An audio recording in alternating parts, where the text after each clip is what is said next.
and welcome to the 1%ers Performance Podcast, coming to you from Combermary and Gadigal country in Australia. We pay our respects to elders past, present and emerging, and we acknowledge the First Nations people of these lands. This is the podcast exploring how small changes make a big impact. I'm Mario Buchs, and together with my co-host Tim Buxton, we'll discover the unseen edges of peak performance to help athletes, teams and leaders unlock their exponential growth. And now, it's time to dive in and find the 1% that changes everything.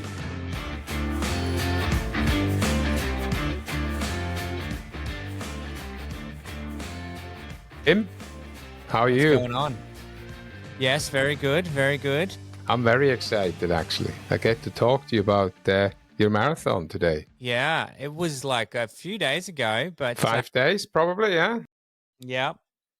It's 5 days ago. Feeling great. You've been kind to me. I haven't had to do too much running since then. You said take a bit of a break, but I'm pretty keen to get back on the road and put some Ks on. And I know we've got something bigger and greater to start prepping for, but we must celebrate this marathon achievement. The milestone, big milestone, you know. This is on many people's bucket list, you know. Yeah. Running a absolutely. marathon, and you've smashed it, you know. You didn't just run it and you smashed it. And I think the audience just want to hear how you went. I've got a few more questions lined up, but just give us your view. How did it all... I know you were away as well a couple of days just beforehand. You got home and yeah, how did it all end up and line up? Yeah, I think the most important thing, mate, is I was able to achieve my target. So I set myself a goal of sub 4 minutes, sub 4 hours, and to finish strong. I think that was the really important thing. You know, with 10 weeks away from a 162 kilometer run over 4 days, so essentially 4 marathons in a row, I knew it'd be a good test to see how my body held up after getting through the marathon. Like you said, it's probably unfair to not then just appreciate the fact that I've now can say I've run a marathon, but I think all the training, I can't underestimate how much all the training that you put me through, just sticking to that plan when I didn't want to, or them as reasons or excuses to kind of skip a day, finding a time to just make sure I got it done, meant that I felt really great afterwards. Obviously, I'd say that at like kilometer 32, which is, I hadn't run beyond 32 kilometers in one stint. So I think there was a psychological, hey, I'm in uncharted territory. And the course, the way it was laid out was you get to this point where those final like 10 kilometers, you run past the finish line and you've got to go up to a point where then you turn around and come back. And I hadn't really studied the course. I just knew there was going to be a turnaround at some point. But as you round this kind of like bend thinking there it is, and it's not there, you're still seeing, in the distance, I've still got a long way to go before I can start turning around and come back. So you're thinking, I'm still running away from the finish line. When is this going to end? And that's when your mind just goes a little bit, you start focusing, I think, on how far you've got to still go. And I remember just telling myself, bang, that's my son kicking the footy into the side of the garage here. But I remember just telling myself, look how far you've come. Instead of like thinking about, like, I was able to think back at, and we talked, I think, about that on a previous episode. And I think that really helped me, it's just the final leg here, Tim. You've got this. And I crossed the line, I think, well under my sub 4 target, almost at 347. So almost a good 15 minutes below, and depleted, exhausted. Actually threw up when I crossed the line. I think just all the gels that were kind of sitting in my tummy just did not sit well by the end, and I just threw them up, and but it was like felt great after that. Throwing up is never a bad thing when you run, you know. Shrek says it, better out than in, you know, when he was in the mud pool, you know. People can use their own imagination here on this one. I just love that scene. So, no, look, you can be mighty proud. Hence the reason you got a few days off. You also went away with the family.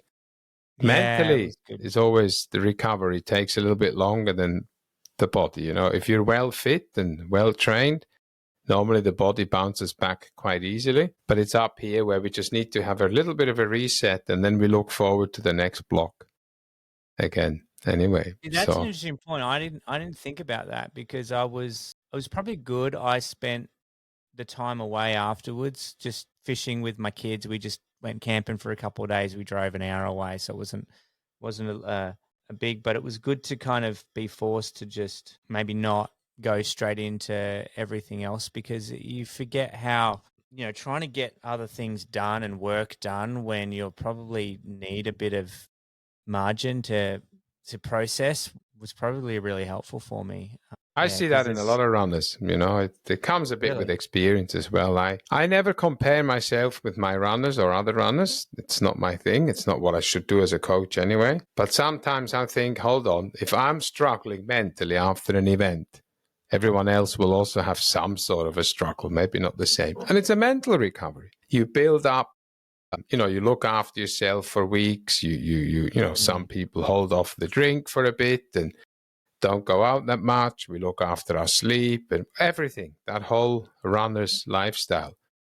And then D-Day comes, or in a positive way, our D-Day, and we perform well. And then it's just like many runners actually get into a slump. They call it a post-marathon slump, where because they've got no other goal coming up, they're in a real bad way. So it's always good to have another goal lined up.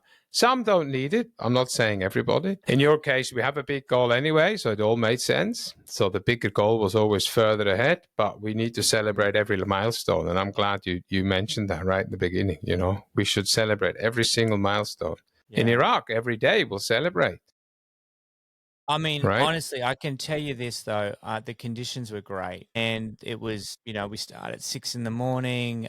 There's a million of people. There's the hype. And you know, when it started to get really tough and the sun started to come out, and there was a point where I'm like, these hydration stations are too far apart. Like I just need cold water on my face. I knew I couldn't drink so much. I would be bloated, but I knew I needed to drink something and just throw and cool myself down. And I just started to think, if I'm feeling this at like, 9 in the morning, 9:30 in the morning, and it's a winter's day here in Australia, imagine what it's going to be like in 38 degrees heat. Even if we start super early, but without the hype of a crowd, but running on the side of a road with cars hurtling past and thinking, and then getting into the mountains where it's, you know, switchbacks that are getting your elevation, you know, up to 1,000 a day, you know, or more. Thinking how am I going to fare then? Like I'm going to have this is a test, but this is not anywhere near what we're about to put ourselves into. The important part, Tim, what you did on Sunday is that's what you were there to do. Gold Coast Marathon. Mm-hmm. That's all. The next thing will be, we'll have to deal with the heat. We'll have to deal with hydration, nutrition, what time of the day we're going to run. It's completely different. It's like when I go out for a 10K run, I'm done by 10K. If I go for a 20K run, I'm like, but that day you set that goal, that's what you're going to do, done. So this is why we go everything step by step. But mentally, it was very important to see that you run a marathon. Now, you know, 32 is always magic. Many people at the 30K mark, that's when it starts, you know, that's when the legs start to, you know, the marathon is still the most magical distance there is, as much as I love ultramarathons and blah, blah, blah, and all that stuff. The marathon is still a true test. It's like 400 meters on the track. That is a true test. Run 400 meters as hard as you can. It's not easy. Right. By 300 meters, you think, why is this track 400 meters long? In a marathon, why doesn't it finish at 40 kilometers? Yeah, we know who to blame. The British royal family. But, that is 42.195 kilometers, because of the Olympics in London in 1904 or 1908 or whenever it was, because they had to run past Buckingham Palace. So that extended it from 40 to 42.195. So since then, So yeah. There's a fun fact. I always wondered why that was the case. Thank you, King, Queen, whoever you were. It was the king, I think. King Edward, I think. You as we walk past. Yeah, that's what it was all about, So I think it was 40 or 39 or whatever beforehand. I don't know. Something like that. I'm not a historian.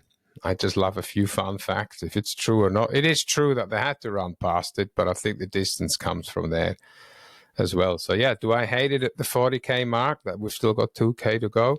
There's an interesting one here in Sydney. If you're on the Sydney Marathon, I think at 38, you go down a slight hill. In training, It's not too bad, but it's called Macquarie's Chair, Lady Macquarie's Chair. So you run down 1K and come back up 1K. It's very hard, and then you run down to the finish line from then on in. But it's tough after 38 Ks. You think, wow, 4 Ks to go, and they're not easy Ks, So, no, the marathon is a true test because you run as hard as you can and as fast as you can.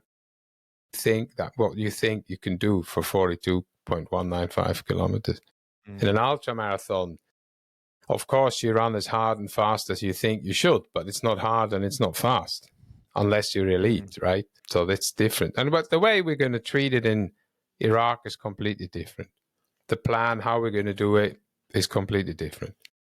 But at least you've got the distance in the legs now, which is good. Well, I think too, I mean, the other benchmark I set myself was don't stop running.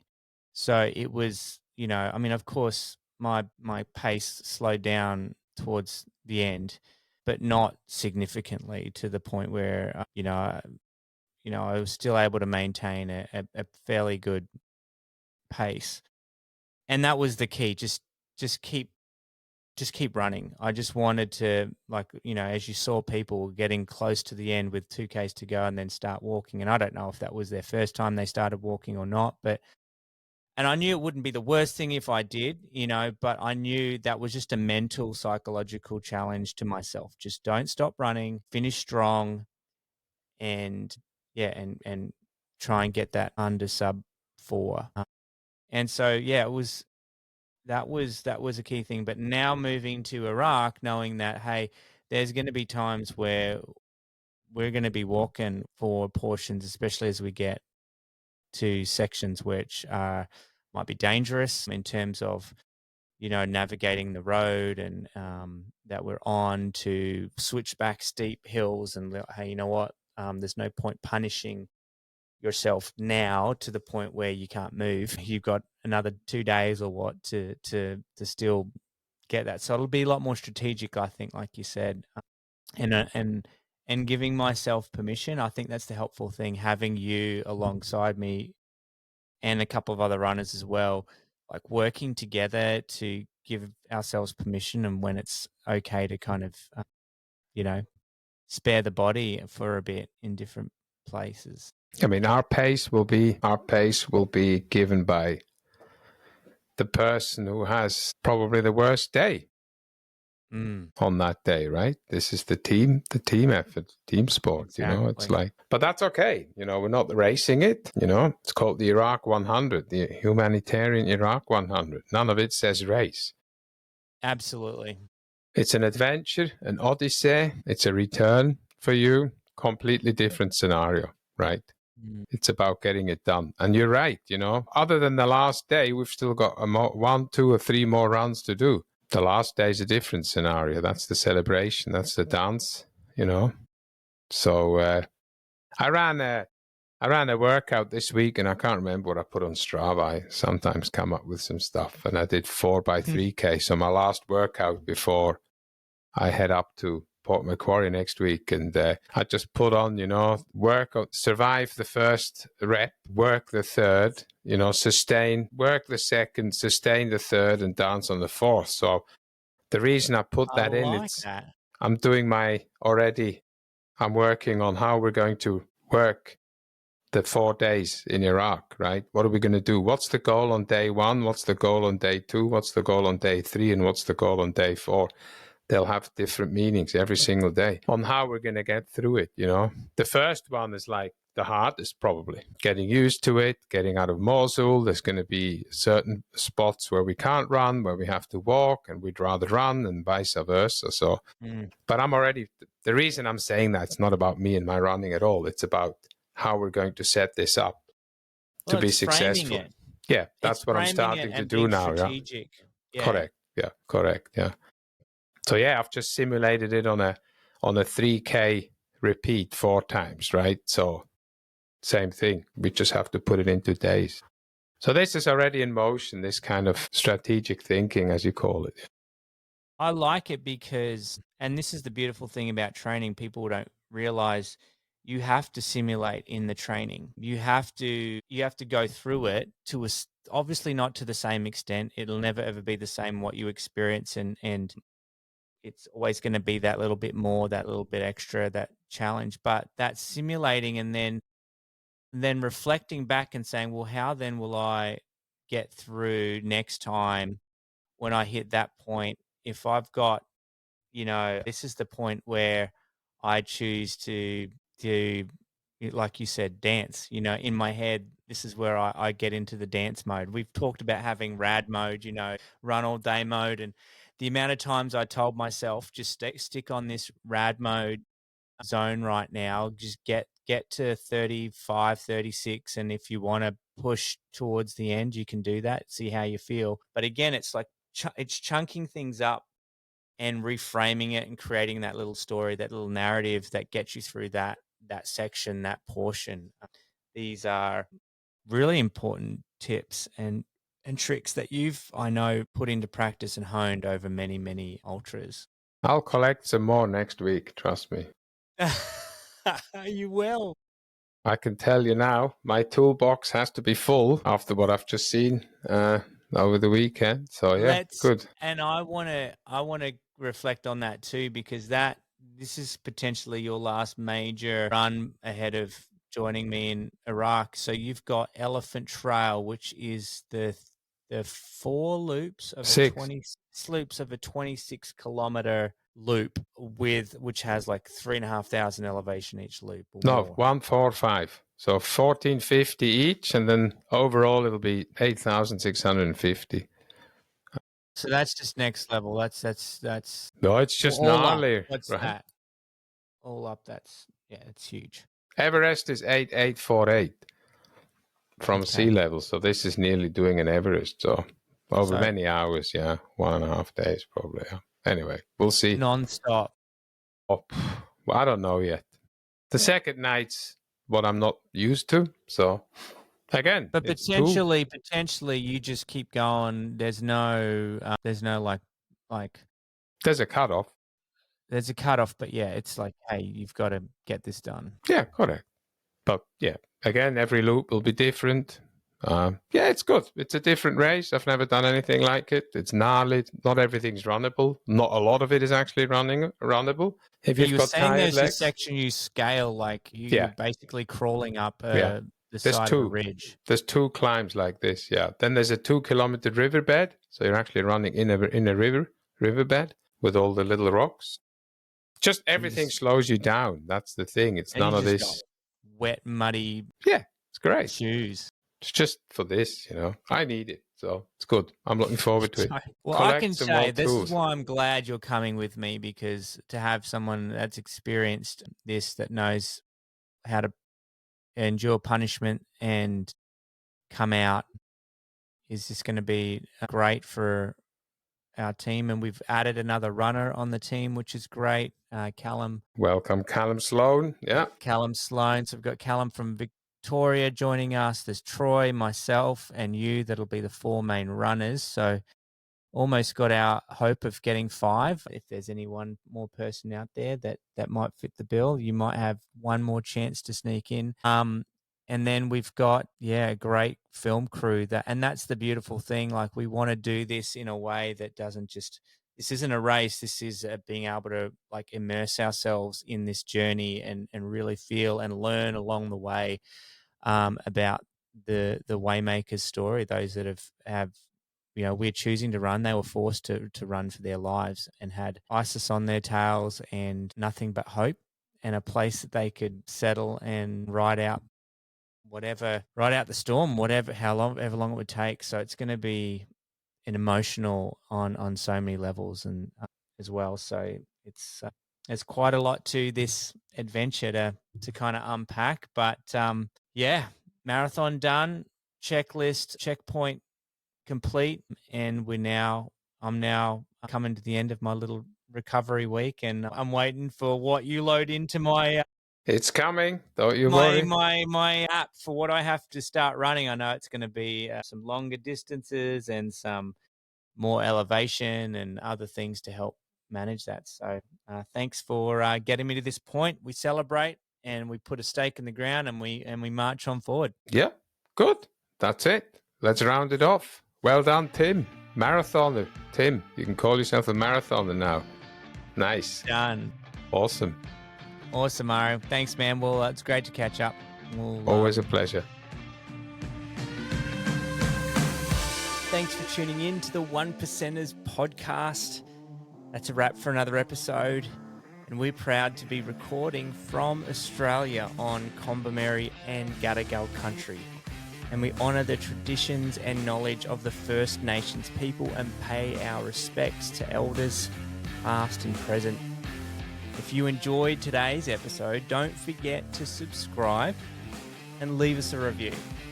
We want to hear from you, the questions or topics you would like us to cover, and you can easily do that in the Spotify app. And for those of you that are ready to discover your peak performance edge today, just head on over to our website. That is top.coach. That's TOPP.coach. And start unlocking your unlimited potential with us today. We would love to work with you. And that's it for now. Until next time, what are you waiting for?